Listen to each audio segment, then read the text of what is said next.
नमस्ते दोस्तों। यह कहानी दिल और दिमाग को झकझोर देने वाली कहानी है। जब मैं रात को घर पहुंचा तो मेरी पत्नी ने खाना लगाया। मैंने उसका हाथ अपने हाथ में लिया और कहा, मुझे तुमसे बहुत ज़रूरी बात कहना है। वो शांत बैठकर खाना खा रही थी। उसकी आंखों में कुछ दर्द सा साफ नजर आ रहा था। मुझे नहीं पता कैसे कहूँ, मगर मुझे उसे बताना ही था। मैंने बड़ी शांति से कहा, मुझे तलाक चाहिए। लगा जैसे उसे मेरे शब्दों से कुछ फर्क ही नहीं पड़ा, बल्कि उसने मुझसे पूछा, क्यों तलाक चाहिए? मैंने उसके सवाल को अनसुना किया तो उसे गुस्सा आ गया। उसने चम्मच उठाकर फेंक दिया और जोर से चिल्लाई, तुम इंसान नहीं हो। उस रात हमने एक दूसरे से बात भी नहीं की। वो रो रही थी। मुझे पता था कि वो जानना चाहती थी कि आखिर ऐसा क्या हुआ जो हमारा रिश्ता टूटने की कगार पर आ गया। पर मेरे लिए उसके सवालों का जवाब दे पाना नामुमकिन सा था। मैं किसी और से, जिसका नाम प्रिया है, अब उससे प्यार करने लगा था। मैंने उसे उसके बरसों के प्यार की सजा दी थी। भरे मन से मैंने तलाक के पेपर तैयार किए। उसमें लिखा था कि वह पूरा घर, कार और कंपनी की 30% शेयर ले सकती है इस तलाक के बदले में। लेकिन उसने उन पेपर्स को देखा और उसके टुकड़े टुकड़े कर दिए। वो औरत जिसने मेरे साथ जीवन के 10 साल बिताए थे, वो आज मेरे लिए अनजान हो चुकी थी। ऐसा लग रहा था कि उसने मेरे लिए ये 10 साल बर्बाद किए हैं। मगर मैं क्या करूं? जो हो चुका उसे बदल नहीं सकता था, क्योंकि मैं किसी और से, अपनी पत्नी से ज़्यादा प्यार करने लगा था। आखिरकार उसके सब्र का बांध टूट गया और वह फूट फूट कर मेरे सामने रोने लगी। उसका रोना एक तरह से उसकी रिहाई की तरह ही था। तलाक की यह बात जो कई दिनों से मुझे परेशान कर रही थी, अब बिल्कुल साफ हो चुकी थी। अगले दिन मैं घर काफी लेट आया। मैंने देखा कि वो टेबल पर बैठकर कुछ लिख रही थी। मैंने शाम का खाना नहीं खाया था, लेकिन फिर भी मैं सीधे ऊपर जाकर अपने कमरे में सो गया, क्योंकि पूरा दिन मैं प्रिया के साथ था और जगह जगह घूमने का कारण मैं थक गया था।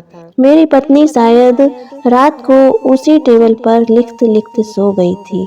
सुबह उसने तलाक देने की शर्त बताई। वो मुझसे कुछ भी लेना नहीं चाहती थी। उसे सिर्फ तलाक से पहले 1 महीने का समय चाहिए था। उसने आग्रह किया कि इस 1 महीने में हम दोनों वही पुराना वाला जीवन जिएंगे जितना संभव हो सके, क्योंकि आने वाले महीने में हमारे बेटे की परीक्षा है। वह नहीं चाहती कि हमारे टूटे रिश्ते का प्रभाव उसकी पढ़ाई पर पड़े। मुझे भी यह ठीक लगा, मगर वो कुछ और भी चाहती थी। जैसे शादी के दिन मैं उसे उठाकर अपने शयन कक्ष तक ले गया था, इसी तरह हर रोज 1 महीने तक मैं उसे शयन कक्ष से उठाकर मुख्य द्वार तक ले जाऊं। मुझे लगा यह पागलपन है, मगर इन आखिरी दिनों को थोड़ा अच्छा बनाने के लिए मैंने उसकी यह शर्त स्वीकार कर ली। मैंने प्रिया को अपनी पत्नी की सभी शर्तें बताई। वो हंसने लगी। उसे लगा मेरी पत्नी कितने भी तरीके अपना ले, तलाक होना तो तय है। मेरी पत्नी और मैं इस दौरान किसी से नहीं मिले, लेकिन उस दिन जब मैं उसे पहली बार उठाकर गेट तक लेकर गया तो हम दोनों काफी अजीब महसूस कर रहे थे। पीछे से हमारा बेटा भी खिलखिलाकर खुश हो रहा था। अगले दिन यह काम थोड़ा सामान्य और आसान हो गया। वह मेरे सीने से लगी थी और मैं उसकी खुशबू महसूस कर रहा था। ऐसा लगा जैसे कई दिनों बाद मुझे यह खुशबू मिल रही थी, या फिर कई दिनों से मैंने उसके होने का महसूस ही नहीं किया था। पहले जितनी उसमें वो कसाव नहीं था और चेहरे पर कुछ हल्की झुर्रियां नजर आ रही थी और बाल भी सफेद होने लगे थे। ये वही औरत थी जिसने अपने जीवन के 10 साल मुझे समर्पित किए थे। चौथे दिन जब मैंने उसे उठाया तो वो पुरानी रोमांच लौटने लगी थी। 5वें और 6वें दिन वो पुराना प्यार फिर जागने लगा। मैंने प्रिया को इस बारे में कुछ नहीं बताया था। अब उसे उठाना और आसान हो गया था। शायद हर रोज यह सब करने का मैं आदी हो गया था। एक दिन वह अपनी पसंद की साड़ी निकाल रही थी, लेकिन कुछ खास नहीं ढूंढ पाई। उसने सांस भरते हुए कहा, उसके सारे कपड़े बड़े पड़ने लगे हैं। तब मुझे पता चला कि वह काफी दुबली हो चुकी है और इसलिए मैं उसे आसानी से उठा पा रहा था। मेरे दिल को एक झटका सा लगा। उसने अपने दिल में काफी सारा दर्द छुपा रखा था। पता नहीं कैसे मैं आगे बढ़ा और उसके सिर को छूकर देखा। अचानक हमारा बेटा आया और बोला कि पापा, ये तो मम्मी को उठाकर बाहर ले जाने का समय हो गया है। उसके लिए अपने पापा द्वारा मम्मी को इस तरह उठाकर ले जाते हुए देखना जीवन का अभिन्न हिस्सा बन गया था। मेरी बीवी ने हमारे बच्चे को बुलाया और जोर से उसे गले लगा लिया। मैंने अपना चेहरा दूसरी तरफ कर लिया था। मुझे लगा कहीं मैं अपना निर्णय न बदल लूं। मैंने अपनी पत्नी को रोज की तरह उठाया और बेडरूम से सिटिंग रूम होते हुए हॉल तक ले गया। उसने प्यार से अपने दोनों हाथ मेरी गर्दन के आसपास रख दिए। मैंने भी उसे जोर से पकड़ रखा था, मगर उसका इतना कम वजन मुझे परेशान कर रहा था। महीने के आखिरी दिन जब मैंने उसे उठाया तो मेरे लिए एक कदम भी चल पाना मुश्किल हो रहा था। हमारा बेटा स्कूल जा चुका था। मैं अपनी कार से ऑफिस गया और कार से कूदकर बाहर आ गया बिना कार को लॉक किए। मुझे डर था कि अब एक पल की भी देरी मेरा इरादा बदल देगी। मैं ऊपर गया। प्रिया ने दरवाजा खोला और मैंने उससे कहा, प्रिया, अब मैं अपनी पत्नी से तलाक नहीं लेना चाहता। उसने मुझे देखा और मेरे सिर पर हाथ फेरकर कहा, तुम्हें बुखार तो नहीं है?